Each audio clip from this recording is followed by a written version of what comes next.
A backpacker's travel guide to Nepal. What to see, do, and know for a Nepal trip, plus tips for trekking the Himalayas. It's these epic mountains that lure most travelers to Nepal. From the moment you arrive in Kathmandu, you will notice that far more tourists wear trekking boots than flip-flops or sandals. And it is here that finding a trekking gear shop is about as difficult as finding a casino in Vegas. Nepal is a trekker's paradise. But Nepal wouldn't be half the destination it is without all leading up to those revered mountains. Nepal is a multisensory journey, from the utter chaos of Kathmandu to the kind Nepalese always greeting you with a warm namaste to the delicious Nepali food and ancient Hindu temples. Trekking in Nepal. A trip to Nepal doesn't have to involve trekking, but it would be weird if it did not.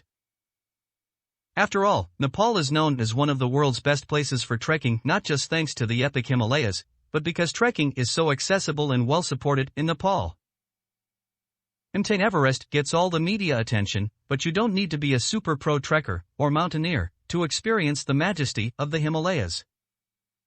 While there are some daunting 20-plus day traverses, there are also plenty of shorter treks suitable for beginners.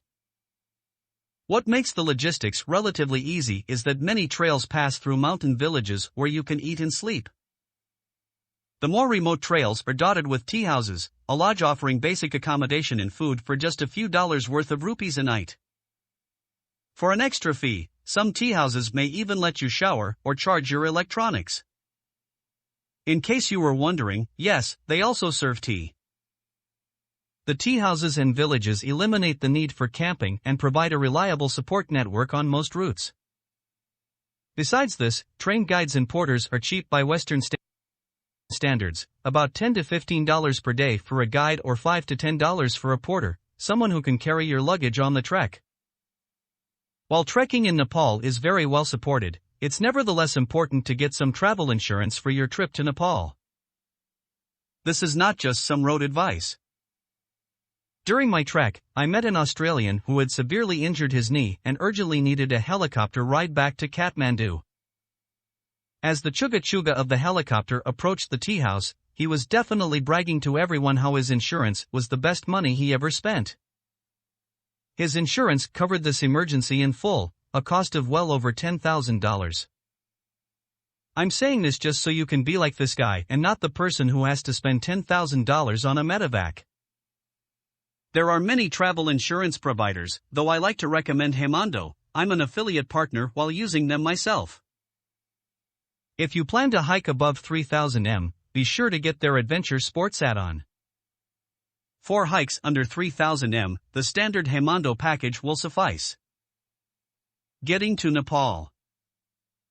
Nepal is situated just north of India and bordering the southern edge of the Himalayan mountain range, beyond which lies Tibet.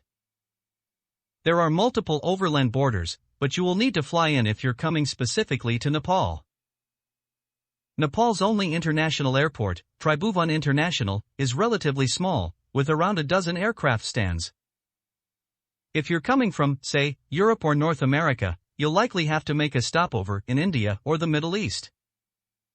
For my trip from Europe, I connected via India. You need a tourist visa to enter Nepal. The cost depends on your intended length of stay, 15, 30, or 90 days, with a maximum extension to 150 days. A visa on arrival is available for many nationalities, as was the case for mine. I paid for my visa in USD at the airport terminal in Kathmandu. It took about 10 minutes to issue. Other Nepal experiences. My time was limited during my trip to Nepal. I didn't quite have a chance to do everything, so let me mention two things that were left on my travel list. If I return to Nepal, I would definitely go to Chitwan National Park, a lowland jungle filled with one-horned rhinos and Bengal tigers. A safari in this park is one epic addition to a Nepal itinerary that isn't mountain-related. It's seeing a different side of Nepal, and partaking in the ecotourism helps support the local wildlife protection. I would also consider staying in a valley somewhere off the classic trekking trails, perhaps as part of a homestay experience, to get a better taste of local life. For a future trip to Nepal, I would certainly put this at the top of my list.